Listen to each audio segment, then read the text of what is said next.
Hey everyone, welcome back to another round short where Wes and I talk about a topic that is either of the week or something that's on our mind. Yeah, right. And I happen to have one. Let's hear it. What do you got? So I don't know if you've heard, but we're trying to become paper of record of Utica. Just a natural progression for a paper moving into a city. Been paper of record for Rome for about 160 years and counting. Reasonable longevity Haven't there. screwed that up yet so far. Paper of record of a few other towns and school districts around the area, including the Utica School District. But we haven't landed the paper of record for the city of Utica.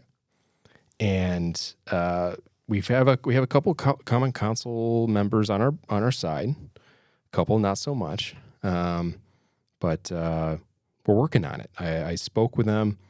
Answered a few of their questions, but there is one that doesn't want to vote on it. I haven't quite figured it out yet. And just for a little background, we've surpassed now. I don't know if I've even told you, but we have officially surpassed the Utica OD for total printed distributed copies within Oneida, Herkimer, and Madison counties. So amazing. Yeah, that's a big. We've come a long way. I mean, I know the Sentinel has covered Utica since dinosaurs roamed the earth, but really officially marched into Utica February of last year. So it's been right. Yeah, we over a year of really covering it with full fervor. Dedicated reporters covering the high school sports, really into the district news. Definitely covering. I mean, we have the only reporter at the Common Council meetings. Shout out to Thomas. Over there, putting in some work in the Common Council meetings. So I talked to them. I said, we have the most printed editions. We are 800, and whether I don't know if that's a big number or a small number. Speaking of 7,000 copies, but we are 800 short within the city limits 13501, 135R2, but that's just in print.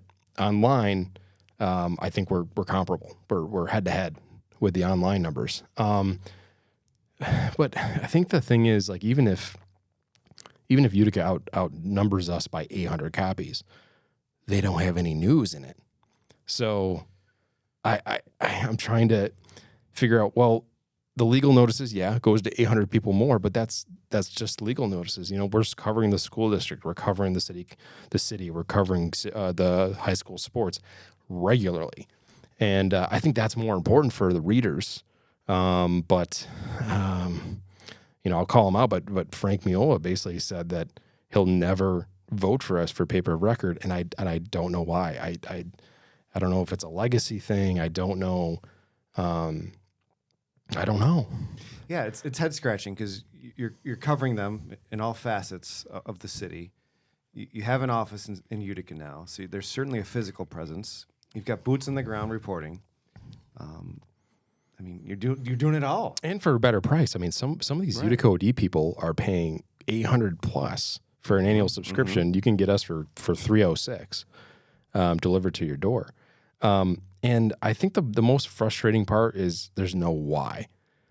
And they're looking for every little thing to drag out this vote, right? So I think it's been in the pre-meetings for almost 2 months now.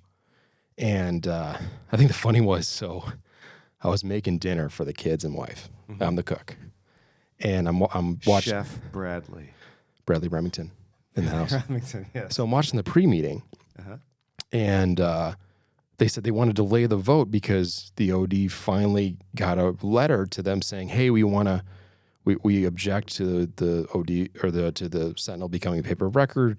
We feel that one, they can't qualify for this, which is bullshit, and that we'd like to have a voice. Mind you, they've been reaching out to the OD for a month trying to get a response. And nothing. And the funny part is, the reason why they found out, at least what I think, is that we started publishing what's going on in these meetings before the meetings.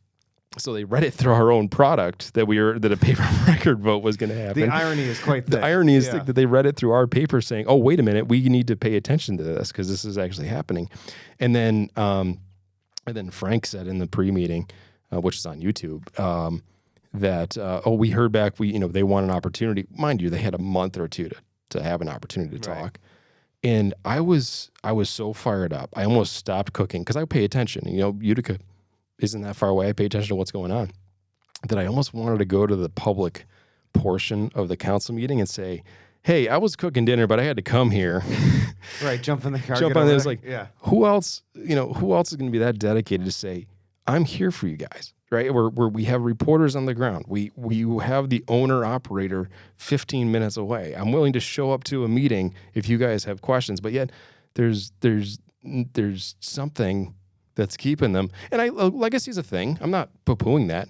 But when the legacy kind of goes to the wayside, I mean, of course, I'm biased, but I'm looking for other people to battle me here. I was really hoping they brought somebody from the OD to us to. That would be amazing. Go back and forth. I don't know if they dare to. I would love to hear what they have to say. That would be a poor strategy out of that. I think the play is be quiet on their end. Yeah.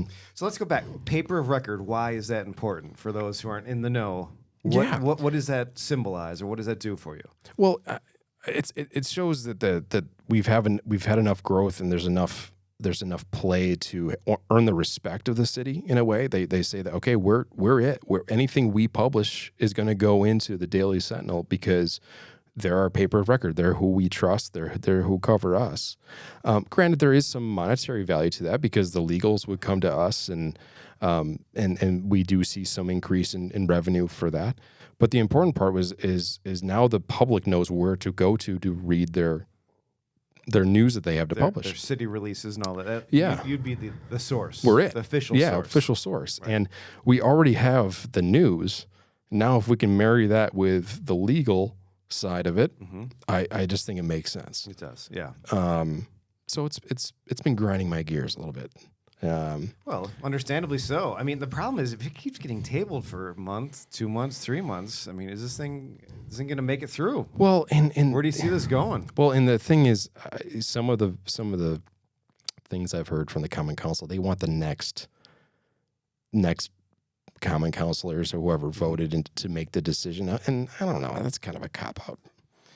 I mean, why kick something so obvious down the road? Well, and that's, I think it's obvious. I'm looking for reasons why not, because then I hope I can either address them or say, oh yeah, you got to have a point there. You should, that's valid.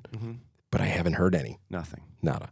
So, I guess we're potentially up for vote. I mean, Mike is the president of the Common Council, and he's been helping and trying to force and keeping me in the loop a little bit.